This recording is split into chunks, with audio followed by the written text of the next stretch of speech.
emotional decisions. And that's why we need to be data-driven. And there's one bad decision that we make called omission bias. And the classic case of this is, I have 15. The dealer has a 9 showing. What should I do there? You need to hit it. You need to take a card. It's not even close. But if you get a 7, an 8, a 9, a 10, a jack, a queen, a king, you will lose right away. So a lot of people will not hit that. And they'll basically hope that the dealer has to flip, flips a 5 and then busts, and maybe they can win that way. And if the dealer makes their hand, well, at least I wasn't the cause of my own demise. And this is something called omission bias, and it causes us to make really bad decisions. And this was actually it became a very interesting story to me, or a very personal story to me. When I wrote my book, The House Advantage, Playing the Odds to Win Big in Business, which, as I mentioned, is available on Amazon. When I wrote that book, the reason I wrote it is I wanted to write a mainstream book on analytics that anyone would read. Not just if you were in a data science PhD program or anything like that. And so as I was thinking about how to promote the book, I talked to a producer at Good Morning America. She said, Jeff, I love your story, I love your book, but we're not a business show. You have to tell me how this type of stuff can influence me in my everyday life. And I said, I don't really have a great example of that, but that all changed about 10 years ago. I was speaking at a sales conference in Lake Tahoe and was driving back to where I lived in the Bay Area, and I was about to go do a 10-city speaking tour of Asia.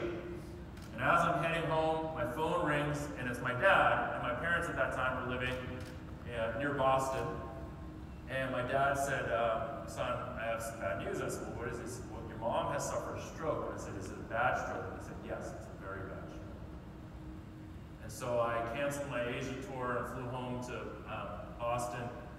And my sisters both arrived, and we started, when I walked in the door, my dad was correct. My mom could not speak, could not move the right side of her body, and could not acknowledge me when I walked in the door.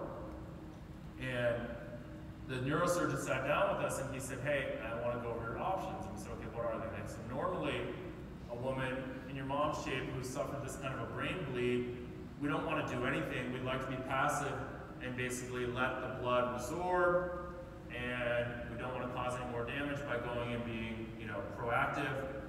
And I said, what are her chances of surviving if you do that? Well, she has about a 22% chance to survive past 60 days. I said, well, that doesn't sound like very good odds. He says, well, actually, your mother was 71 when she came in, and she's in great shape, and worked out every day, and we'd like to try to get her back to some sort of a normal life. We said, okay, we'd like to proactively go in and operate and take that blood clot out and relieve pressure on her brain quicker so that she comes back and she doesn't lose as much. But that's risky because we may do more damage. We're going to put her back on the ventilator. This is risky. And as he's saying this to me, I'm like, oh, this is just like hitting 15 versus 9 in blackjack. It's risky, but it's really like you're trying to win. You're not trying to play not to lose. And as he's saying this to me, I stand up and I start talking to my sisters and my dad, and I'm like, it's just like hitting 15 versus 9 in blackjack, and I start going on and on. And they look at me and they're like, this blackjack shit has gone in his head. But as I am going through all of this, they realize I'm right. And we tell the neurosurgeon to operate, and he does, and the next day he says, hey, she's doing great. My mom starts to perk up. 2 days later, she starts to speak again. 3 days later, I feel comfortable enough that I'm going to go and do the rest of my Asia speaking tour. And as I leave, I say to my mom, I was getting married 9 months later, I said, Mom, I just want to make sure that you and I can dance at my wedding. She said, oh, that won't be a problem. 9 months later, we danced at my wedding. And my mom lived 8 more years. We just lost her relatively recently to another stroke. But those 8 years were sort of magical because they were those years that you realize, like, oh my God, like, this is time to spend, and my mom came back in time. But a lot of that, I feel like that decision I owe to this idea of understanding these biases and being able to